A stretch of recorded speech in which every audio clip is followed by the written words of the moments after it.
Hi, I'm Thomas Raper with Hickory Fire Department, Division of Fire and Life Safety, and we're going to talk to you today about how to check your car seats.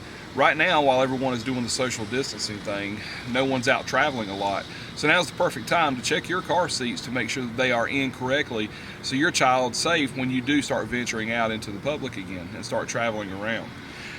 Alma, in another video, is going to show you how to check a car seat when it's in the rear-facing position. I'm going to show you how to check it in the forward-facing position. So right now, with the brand that I have, I'm going to show you how to put it in with the latch system first, using the lower anchors and the tether system to make sure that the seat is in as tight as possible.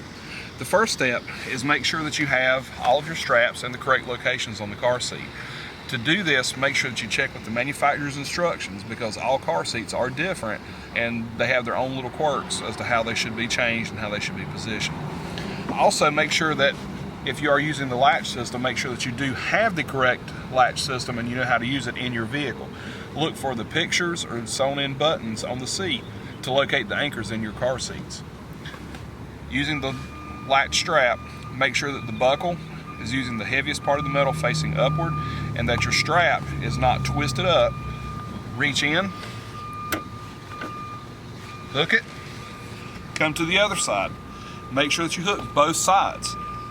It's more common than you think that parents will hook one buckle or the other, but not both. Now that both are buckled, tighten it down. Push as much slack out of the seat as you can. You want to get it tight enough to where you have less than 1 inch of movement side to side. With this type of car seat, it's called a click type, whereas once it's buckled down, you have to push down to get the seat locked down into the lock position. Now I'm going to show you how to connect the tether anchor on the rear of the seat. First of all, we're going to take it, make sure that you pull this out and have it laying loose before you get the seat tightened down. Otherwise, you may have to re-loosen the seat to pull it back out to get to it. Depending on the type of tether that you have, you may have to go under the headrest, over the headrest, or with this one being a V-strap, you could actually go on each side of the headrest. Now come with me to the back of the vehicle so I can show you. Different vehicles have the tether anchors in different locations. Make sure that you check the owner's manual of your vehicle to find out which tether anchor is in the correct position for the seat that you're using. This one is on the back center of the seat. The tether anchor should be specific to the seat that you're using. Some could be mounted in the floor, some could be mounted in the ceiling, some are mounted in different positions on the back of the seat. But using the same technique, heaviest part of the metal facing outward, make sure that your straps are not twisted, click it and latch it. Now we go back to the front of the seat to tighten it up. Now that we've got the tether connected on the back of the seat, make sure that you tighten it up correctly. Same way, pull as much slack out as you can, getting it as tight as possible. And with the tether, when you have it tightened up, the way that you know that it is tight enough is if you can pull on the back of the seat and get it to move off of the seat less than 1 inch. So remember, with the lower anchors, side to side less than 1 inch, with the tether, forward less than 1 inch. And this way that you know that your child is safe and ready to go. I'm going to show you how to do it with the seatbelt as well in a forward-facing position. First thing that you'll notice is that the latch system has been taken out of play. And the reason being is because, contrary to what most people think, both together is not the safest option. Use either this latch system or the seatbelt, not both. And the reason being is because the two systems can actually fight against each other and not make the seat as safe as it should be. So choose either the latch system or the seatbelt, whichever your preference is. We'll take the seatbelt, pull it out, go in through the belt path, and again, check with your specific car seat to know where the belt paths are located and how this works for yours, because all manufacturers are different. Reach around, find the buckle.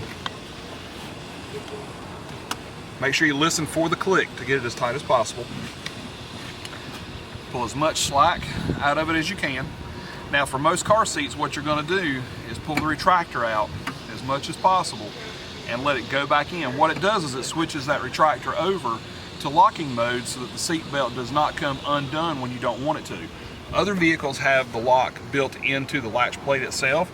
Other car seats can actually lock the seat belt itself without having to have the retractor locked.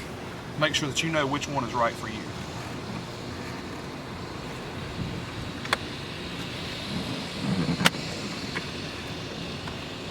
And again, you're looking for that tightness test of less than 1 inch side to side.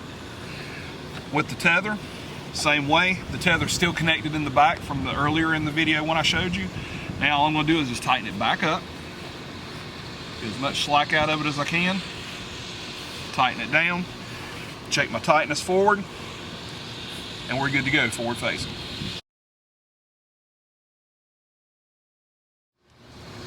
Now, harnessing your child in a forward-facing seat is just a little bit different from a rear-facing seat. With a forward-facing seat, make sure that your child is over the age of 2.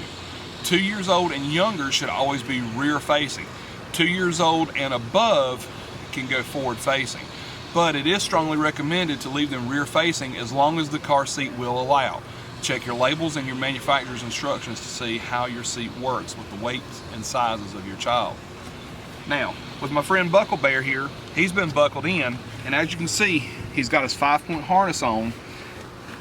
His buckle is clipped down below, making sure that it's got plenty of room for him to grow. There's different slots in the front of the seat, so you may have to move that buckle out a little bit.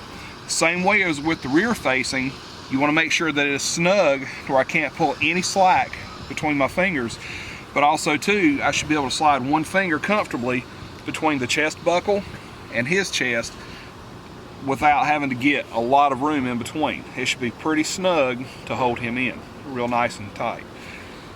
Also too, with a forward facing seat, you want to make sure that the harness straps are just at or barely above the shoulders, which again is different than rear facing. With rear facing, you can go a little bit below the shoulder. With a forward facing seat, you go just above or just at the shoulders. Now, we hope that these videos have helped answer any questions that you may have with car seats and how to check yours in your vehicle.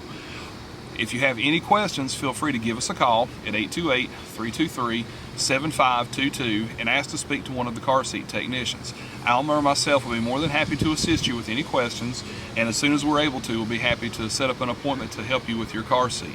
For any car seat events coming up in the future, also be sure to check the Hickory Fire Department Facebook page as well as the Save Kids Catawba County Facebook page for any events to be scheduled or for any other questions.